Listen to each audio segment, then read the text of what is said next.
Guys, जब से software development start हुई है तब से लेके आज तक प्रोग्रामिंग करने की स्टाइल में बहुत सारे चेंजेस आए हैं। जैसे कि जब हम बात करें कि जब 1990 से पहले, जब तक वेब डेवलपमेंट भी स्टार्ट नहीं हुई थी, उस टाइम से पहले जो कोडर होते थे, जो भी सॉफ्टवेयर डेवलपर थे, उनके पास एक ही सोर्स था। अगर उनको नॉलेज लेनी है, सिंटेक्स देखना है या कहीं से कुछ भी करना है, तो उनके पास एक ही सोर्स होता था। वो होता था कि वो जिस प्रोग्रामिंग लैंग्वेज में काम कर रहे थे, उस प्रोग्रामिंग लैंग्वेज की एक कंपनी होती थी जिसने वो बनाई होती थी, और वो ही कंपनी एक बुक पब्लिश करती थी, उसकी ऑफिशियल बुक, ठीक है। और उसी बुक में वो ही लोग उस बुक को लिखते थे जो कि उस प्रोग्रामिंग लैंग्वेज को डेवलप करते थे, ठीक है। तो वही कंपनी उसको बुक को पब्लिश करती थी, और उस बुक्स के अंदर सारे सिंटेक्स होते थे और पूरे सारे यूज केसेस होते थे कि उस प्रोग्रामिंग लैंग्वेज को कैसे यूज किया जाएगा और क्या क्या सिनेरियो बन सकते हैं, और सब कुछ उसके बुक के ही अंदर होता था, ठीक है। और उस बुक की जैसे जैसे प्रोग्रामिंग लैंग्वेज में चेंज आता था, तो उस बुक के नए नए एडिशन आते थे, हर साल नया वर्जन आता था बुक का विद लेटेस्ट फीचर्स, और जो भी उसमें सिंटेक्स में कुछ भी अपडेट हुआ है, तो वो हर साल एक नई बुक आती थी। और जो जो भी डेवलपर थे जो उस पर्टिकुलर लैंग्वेज में काम कर रहे होते थे उस टाइम पे, वो बुक खरीदते थे और वो बुक, उस बुक में से पढ़ के देखते थे, ठीक है। अगर वो कहीं पे भी अटकते थे तो उनके पास कोई ज्यादा रिसोर्स नहीं होता था, क्योंकि उस टाइम पे वेबसाइट वगैरह तो होती नहीं थी, तो उनके पास कोई ऑनलाइन तो ऑप्शन नहीं था। तो उनके पास वो बुक ही थी जिसके थ्रू वो अपना सोल्यूशन ढूंढ सकते थे, ठीक है। या फिर कोई रिसर्च पेपर पढ़ना पड़ता था उनको। एक छोटी सी प्रॉब्लम अगर कहीं फंस गई, कुछ एज केस फंस गए, उसके लिए उनको कोई रिसर्च पेपर पढ़ना पड़ेगा, या फिर और कोई बुक और दूसरे राइटर की बुक पढ़नी पड़ेगी। तो मतलब छोटी छोटी चीजों के लिए भी उनको बहुत सारी स्ट्रगल करनी पड़ती थी, ठीक है। ये कहानी है 1990 से पहले की, ठीक है। उस टाइम पे डेवलपर की जो पॉपुलेशन थी वो बहुत कम थी, बहुत कम लोग थे जो डेवलपर थे उस टाइम पे। तो वो इसी तरह बुक्स को पढ़ पढ़ के ही अपना काम चलाते थे, क्योंकि उस टाइम पे तो वेबसाइट भी नहीं थी कोई भी। उसके बाद जब 1990 के बाद जब वेबसाइट आई, तब उन्हीं कंपनियों ने, या फिर जो भी नई लैंग्वेज बनने लगी, तो उन सब कंपनियों ने अपनी एक ऑफिशियल डॉक्यूमेंटेशन रिलीज कर दी वेबसाइट पे, क्योंकि 1990 के बाद वेबसाइट बननी स्टार्ट होगी। जब ये जावास्क्रिप्ट लैंग्वेज बनी, जावा बनी, डॉट नेट, और जो भी लैंग्वेज बाद में बनी सारी, इन्होंने क्या किया, बाद में अपनी अपनी सबने वेबसाइट बनाई सारी कंपनियों ने ऑफिशियल, और उस वेबसाइट पे उन्होंने अपडेट करना स्टार्ट कर दिया, ठीक है। तो उस टाइम पे आके थोड़ी सी लाइफ इंजीनियर्स की थोड़ी सुधरी, जो जो भी सॉफ्टवेयर डेवलपर थे, उनको उनको हर साल नई बुक के लिए वेट नहीं करना पड़ता था। अगर कुछ भी नया फीचर ऐड हुआ या कुछ नया सिंटेक्स ऐड हुआ, तो कंपनी अपनी डॉक्यूमेंटेशन में जाके या फिर वेबसाइट पे जाके तुरंत उसको अपडेट कर देती थी। तो वहां पे हमेशा लेटेस्ट सिंटेक्स, लेटेस्ट फीचर और लेटेस्ट जो भी चेंजेस मिलते थे प्रोग्रामिंग लैंग्वेज के, वो वहां पे अवेलेबल हो जाते थे। तो जो जो नेक्स्ट जो फेज आया, उसमें डेवलपर्स को ऑफिशियल वेबसाइट मिल गई, और वहां पे जाके वो पढ़ने लगे, ठीक है। तो वहां से उनकी लाइफ थोड़ी सी इजी हुई, लेकिन उनको फिर से सारी सब चीजें गो थ्रू करनी पड़ती थी, सब कुछ उनको सिंटेक्स पढ़ना पड़ता था, सब कुछ करना पड़ता था। ये मैं 1990 के आसपास की बात कर रहा हूँ, मतलब 90s की बात कर रहा हूँ ओवरऑल। उसके बाद 90s के बाद जब 2000 आया, तो उसके बाद जब जब सर्च इंजन आए और गूगल वगैरह आए, तो उसके बाद सर्च स्टार्ट हुआ है, ठीक है। उसके बाद सर्च इंजन स्टार्ट हुआ, तो उसके बाद क्या हुआ कि अगर किसी को प्रॉब्लम आ रही है, तो लोग जाके उसको गूगल पे सर्च करते थे, ठीक है, या फिर जो भी उस टाइम पे सर्च इंजन थे उन पे सर्च करते थे। और वो सर्च इंजन सर्च करते थे, तो उसमें क्या था, कुछ लोग टेक्निकल ब्लॉग्स लिखने लगे। वो जो टेक्निकल ब्लॉग्स लिखने लगे, तो वो जो ब्लॉग्स लिखते थे लोग, वो छोटी छोटी प्रॉब्लम्स के सोल्यूशन देने लगे वहां पे, क्योंकि हर एक को वो पूरी डॉक्यूमेंटेशन पढ़ने की जरूरत नहीं थी। जब आप गूगल पे सर्च करते थे किसी एक पर्टिकुलर फीचर के बारे में, प्रॉब्लम के बारे में, तो आपको वहां से सोल्यूशन मिल जाता था। कई बार उसके रिलेटेड आपको टेक्निकल ब्लॉग्स मिल जाते थे लिखे हुए। तो कुछ लोग टेक्निकल राइटर बन गए, जो कि टेक्निकल ब्लॉग्स लिखने लगे, लोगों की हेल्प करने लगे। तो वहां पे जो थर्ड फेज आया, उसमें गूगल सर्च के थ्रू लोगों की, जो सॉफ्टवेयर डेवलपर थे, उनकी लाइफ और इजी होगी। अब उनको जाके पूरी ऑफिशियल डॉक्यूमेंटेशन भी नहीं पढ़नी पड़ती थी, उनके पास ऑफिशियल डॉक्यूमेंट भी थी उस टाइम पे, और उनके पास गूगल के थ्रू ब्लॉग्स भी आ गए थे, जो टेक्निकल ब्लॉग्स थे। तो उनकी लाइफ वहां पे और इजी हो गई वहां पे जाके, ठीक है। उसके बाद जो नेक्स्ट फेज आएगा, नेक्स्ट फेज में क्या हुआ, नेक्स्ट फेज में आया हमारे पास स्टैक ओवरफ्लो, ठीक है। स्टैक ओवरफ्लो आया, स्टैक ओवरफ्लो पे क्या हुआ कि जो उस टाइम पे सॉफ्टवेयर डेवलपर की पॉपुलेशन बढ़ गई थी, क्योंकि बहुत सारे लोग सॉफ्टवेयर डेवलपमेंट स्टार्ट करती थी। तो जो भी क्वेश्चन आते थे, तो वहां पे एक काइंड ऑफ कम्युनिटी बन गई थी कि यार सारे डेवलपर वहां पे इकट्ठे हुए, मतलब होते थे स्टैक ओवरफ्लो पे, और कुछ लोग आंसर करते थे, कुछ लोग क्वेश्चन पूछते थे वहां पे, ठीक है। तो एक कम्युनिटी बन गई जिसमें एक दूसरे के लोग हेल्प करने लगे, और वो ओपन सोर्स काइंड ऑफ बन गया। और उसके बाद लोगों की लाइफ और इजी होगी, क्योंकि इतने सारे, जैसे आपको कोई पर्टिकुलर छोटा सा यूज केस है, आप उसको गूगल पे सर्च करोगे, तो आपको स्टैक ओवरफ्लो का एक लिंक मिल जाता था। उसमें जाके किसी किसी न किसी इंसान ने उस प्रॉब्लम को सोल्व किया होता था, और अगर सोल्व नहीं भी किया होता था, तो उसके रिगार्डिंग आप क्वेश्चन पूछ सकते थे, तो आपको वहां पे बहुत सारे लोग आंसर करते थे, सोल्यूशन देते थे, सब कुछ करते थे। ठीक है, 2013 से मैं भी स्टैक ओवरफ्लो पे आंसर करता था उस टाइम पे, और तो एक बहुत अच्छी कम्युनिटी बन गई थी जहां पे लोग एक दूसरे की हेल्प करते थे और क्वेश्चन भी मिलते थे, वहां पे आंसर भी मिलते थे, सब कुछ मिलता था। वहां पे सॉफ्टवेयर डेवलपर्स को और ज्यादा लाइफ उनकी ईजी हुई। ठीक है, वहां पे आते आते सब कुछ ईजी हो गया।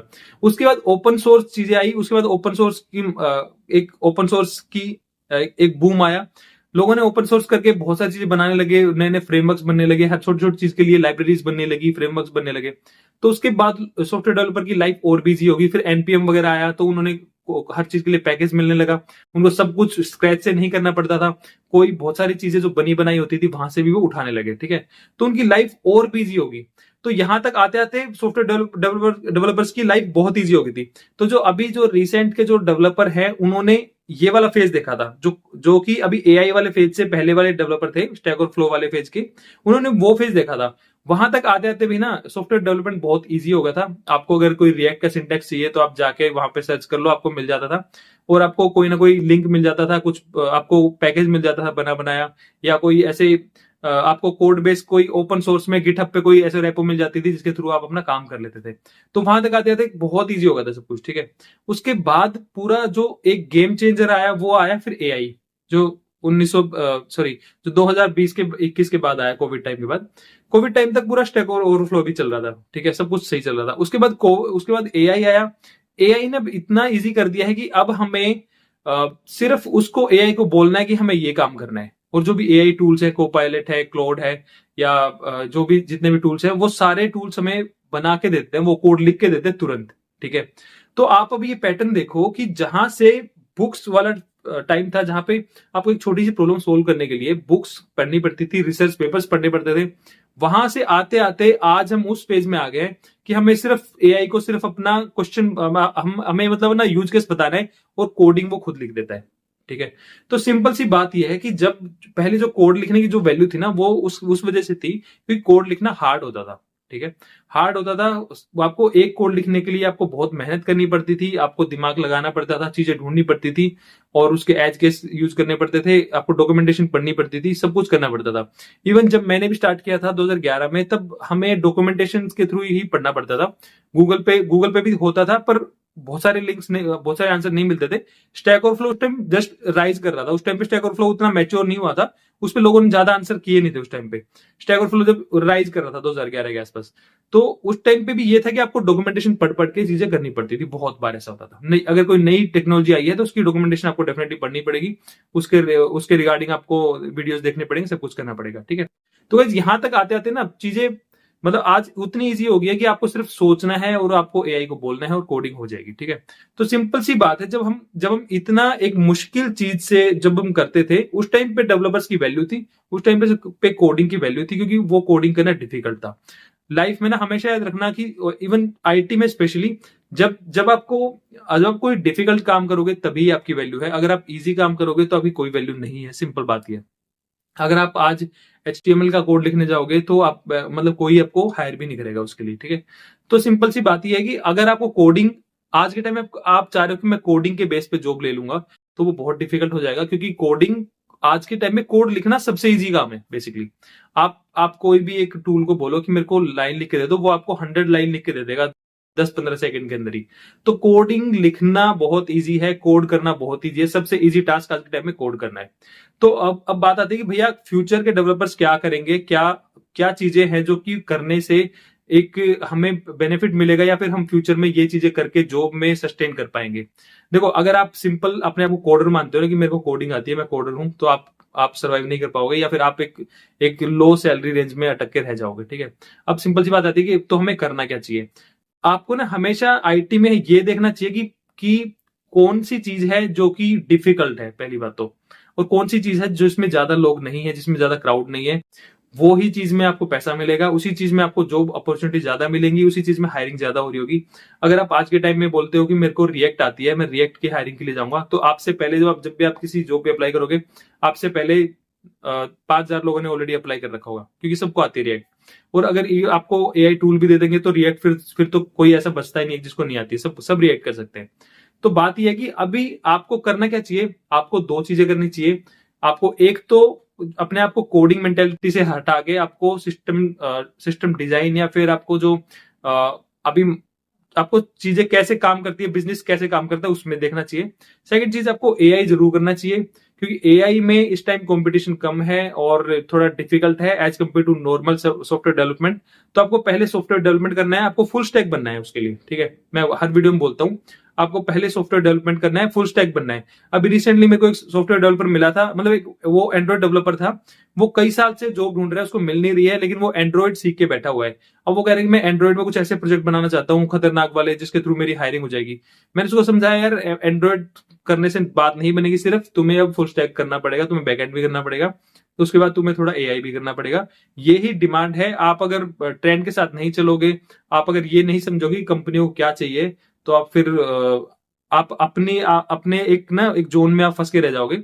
आपको लगता है कि मैं ये चीज कर रहा हूँ, ठीक है, आपको लगता है कि मैं ये ठीक कर रहा हूं, लेकिन कंपनी की नजर में क्या वो चीज रिक्वायर्ड है, क्या वो चीज ठीक है, आपको ये चीज भी देखनी पड़ेगी। कंपनी की नजर में आपको फुल स्टैक डेवलपर बनना पड़ेगा। आप फ्रंट एंड वाले हो या बैक एंड वाले हो, आपको फुल स्टैक डेवलपर बनना पड़ेगा। थोड़ी सी आपको क्लाउड की नॉलेज भी लेनी पड़ेगी और थोड़ा सा आपको एआई भी करना पड़ेगा, ठीक है। ये आज की टाइम में बेसिक रिक्वायरमेंट हो चुकी है, ठीक है।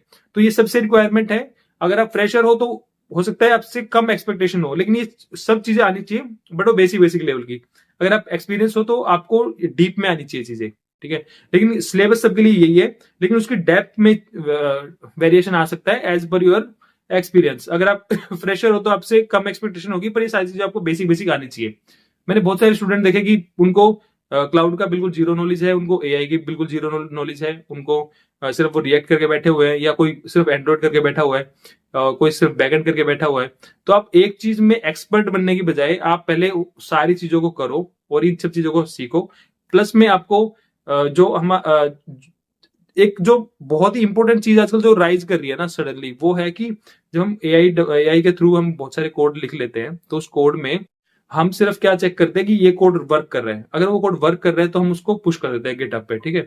लेकिन गाइस अभी प्रॉब्लम ये आ रही है कि बहुत सारा ना जंक कोड भी पुश हो रहा है, और बहुत सारा जो एआई जब काम करता है ना, तो बहुत सारे हेलुसिनेशन भी करता है, एक्स्ट्रा कोड लिख देता है जो कि नीड नहीं होता कई बार। तो अभी मार्केट में ना उन लोगों की ज्यादा डिमांड है जो लोग वो कोड को समझ के उस कोड को कम कर सके, मतलब कोड रिव्यू भी कर सके, और कोड को जो ज्यादा लिखा हुआ कोड है ना उसको कम करना है। मतलब आपको बिजनेस बिजनेस समझ में आना चाहिए, या फिर आपको उस कोड को आप ऑप्टिमाइज कैसे कर सकते हो। कोड तो भर भर के लिख देगा, आपको सारी फाइलों में चेंज कर देगा। तो आपको कुछ टेक्निक्स आनी चाहिए कि प्रॉम्प्ट इंजीनियरिंग प्रॉपरली करके कि आप उसको कोड को कम कैसे करोगे, या फिर आपको एटलीस्ट समझ में आना चाहिए कि कोडिंग लैंग्वेज कैसे काम कर रही है सारी, और उसमें आप कम कैसे कर सकते हो उस चीज को, ठीक है। उसके लिए आपको बिजनेस लॉजिक भी समझना पड़ेगा। लेकिन एज ए डेवलपर आपको ज्यादा आप अभी नहीं कर सकते, आप घर पे बैठ के बिजनेस लॉजिक नहीं समझ सकते ऑब्वियसली, पर घर पे बैठ के आप ये सब चीजें कर सकते हो, फ्रंट एंड बैक एंड और थोड़ा सा क्लाउड और थोड़ा सा एआई, आप ये सब डेफिनेटली कर सकते हो। अब कुछ लोगों को लगेगा कि भैया आप एआई के लिए बोल रहे हो, ये शायद अपना कोर्स बेचने के लिए बोल रहा है, तो ऐसा नहीं है। आप एआई किसी से भी करो, दो चीज हमेशा याद रखना। पहली चीज, आपको एआई डायरेक्टली नहीं करना है, कि अगर आप डेटा साइंटिस्ट रोल के लिए जाना चाहते हो तो आप डायरेक्टली कर लेना। लेकिन अगर आप सॉफ्टवेयर डेवलपमेंट में ऑलरेडी, आप वेब डेवलपमेंट में ऑलरेडी हो, तो आपको पहले वेब डेवलपमेंट पूरा करना है, फ्रंट एंड और बैक एंड करके फुल स्टैक बनना है। उसके बाद आपको थोड़ा सा एआई आना चाहिए, जेन एआई आना चाहिए तो उसके लिए, ठीक है। अगर आपको मशीन लर्निंग भी करनी है तो उसके लिए मेरा कोर्स है, मशीन लर्निंग के लिए भी कोर्स जो चल रहा है, तो वो भी आप बाय कर सकते हो। और अगर आपको उसके बाद आपको थोड़ा सा क्लाउड करना पड़ेगा, ठीक है। तो ये चीजें बेसिक बेयर मिनिमम है, तो आप इसी ट्रैक पे चलो, ठीक है। आप एआई कहीं से भी सीखो, वो मार्केट में कहीं से भी सीख सकते हो आप, कोई बात नहीं है, बट आप एआई जरूर सीखो। फुल स्टैक बनना है, प्लस थोड़ा सा एआई, थोड़ा सा क्लाउड, ही आपको लेके चलना है। ये बेयर मिनिमम कंपनी सब मांग रही है आज के टाइम में। अगर आप अपने जोन में फंसे रहोगे तो आप फिर आप इग्नोर कर रहे हो जो रियलिटी है, ठीक है। रियलिटी ये है कि कंपनी को थोड़ा थोड़ा सब चीजों में नॉलेज होनी चाहिए, ठीक है, आज के टाइम में। तो गाइस यही था इस वीडियो में। आपको सिर्फ कोडर की तरह नहीं सोचना है, आपको सॉफ्टवेयर डेवलपर की तरफ सोचना है, एक आर्किटेक्ट की तरह सोचना है आपको माइंड में, और उसी तरह आपको अपनी प्रिपरेशन करनी है। तो अगर आपको वीडियो अच्छी लगी तो अपने फ्रेंड सर्कल में शेयर करना। मैं मिलता हूँ नेक्स्ट वीडियो में, तब तक के लिए बाय बाय।